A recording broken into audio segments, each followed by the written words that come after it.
తెలంగాణ ప్రజలకు భారతీయ జనతా పార్టీ అండగా ఉంటుందని బీజేపీ తెలంగాణ అధ్యక్షుడు బండి సంజయ్ చెప్పారు. ప్రజలకు కేసీఆర్ పాలన పట్ల పూర్తి వ్యతిరేకత వచ్చిందని, రానున్న ఎన్నికల్లో బీఆర్ఎస్ కు బుద్ధి చెప్పాలని ప్రజలు భావిస్తున్నారని బండి సంజయ్ తెలిపారు.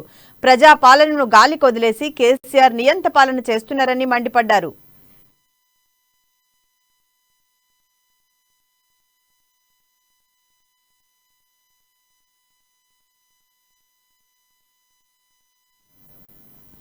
బీజేపీ రాష్ట్ర కార్యాలయంలో బూత్ సశక్తీకరణ అభియాన్ వర్క్ షాప్ నిర్వహించారు. వర్క్ షాప్ లో సశక్తీకరణ అభియాన్ పై బీజేపీ జాతీయ కార్యదర్శి తరుణ్ చుగ్, సునీల్ బన్సల్, అరవింద్ మీనన్, బీజేపీ రాష్ట్ర అధ్యక్షుడు బండి సంజయ్ చర్చించారు. బీఆర్ఎస్ కు రాష్ట్రంలో ప్రత్యామ్నాయం బీజేపీయేనని ప్రజలు భావిస్తున్నారని బండి సంజయ్ తెలిపారు. 119 నియోజకవర్గాల్లో బీజేపీ పోటీ చేస్తుందని స్పష్టం చేశారు. కార్నర్ మీటింగులతో ప్రజలకు బీజేపీపై నమ్మకం ఏర్పడిందని సంజయ్ తెలిపారు.